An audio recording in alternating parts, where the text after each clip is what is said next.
সারা দুনিয়াতে প্রায় ১.৫ কোটি প্রবাসী বসবাস করেন, যারা বাংলাদেশে সবচাইতে বেশি পরিমাণ রেমিটেন্স পাঠান। আমাদের অর্থনীতির ৬ থেকে ৭% তাদের রেমিটেন্সের উপর ভিত্তি করে চলে এবং বছরে প্রায় ২,৬৬৫ বিলিয়ন টাকা তারা বাংলাদেশে প্রেরণ করেন, যার মাধ্যমে আমাদের রিজার্ভ এবং আমাদের সরকার পরিচালিত হয়। কিন্তু তারা কোনো ভোটাধিকার প্রয়োগ করতে পারেন না। এ নিয়ে সারা দুনিয়াতে একটি বড় ধরনের আকাঙ্ক্ষা আছে। এখন আমরা সারা দুনিয়ার ২০ জন ব্যক্তিকে সংগ্রহ করেছি।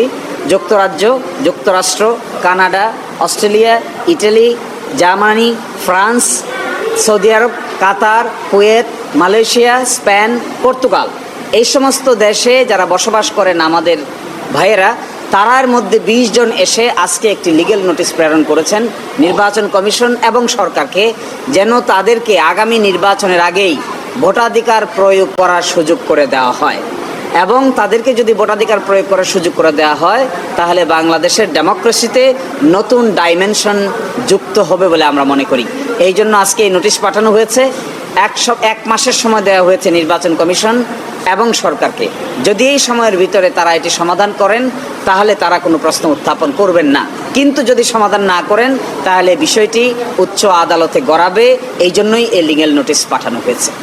আমরা এক্সপেক্ট করি পৃথিবীর বিভিন্ন দেশে, প্রায় ১৪৭টা দেশে এক্সপ্যাট্রিয়েট দেশি যারা আছেন, তাদের ভোটাধিকার প্রয়োগ করার সুযোগ আছে এবং সকল দেশেই সেটা হয়। কোথাও পোস্টাল ব্যালটের মাধ্যমে হয়, কোথাও অনলাইনের মাধ্যমে হয়, কোথাও হলো প্রক্সি ভোটের মাধ্যমে। আমরা এখানে প্রপোজ করেছি যে বাংলাদেশ থেকে তাদেরকে আগে নির্বাচন কমিশনের মাধ্যমে ন্যাশনাল আইডি কার্ড করাতে হবে। ন্যাশনাল আইডি কার্ড করানোর পরে অনলাইন অ্যাপসের মাধ্যমে তাদেরকে ভোটার লিস্টে নাম তুলতে হবে। ভোটার লিস্টে নাম তোলার পরে ভোট যখন আসবে, তখন সংশ্লিষ্ট দেশগুলোতে নির্বাচনের কমিশনের পক্ষ থেকে ভোটের বুথ তৈরি করা হবে। তারা আমেরিকায় বসে, কানাডায় বসে, অস্ট্রেলিয়ায় বসে, সাউথ আফ্রিকায় বসে এবং সৌদি আরব, কাতার, কুয়েতে বসেই সেখানে ভোট প্রয়োগ করতে পারবেন।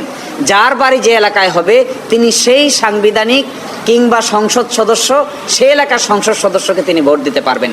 এই ভোটটা অনলাইনে গণনা করা হবে। পরবর্তীতে এই ভোটের বাক্সগুলো, ব্যালটগুলো বাংলাদেশে প্রেরণ করা হবে।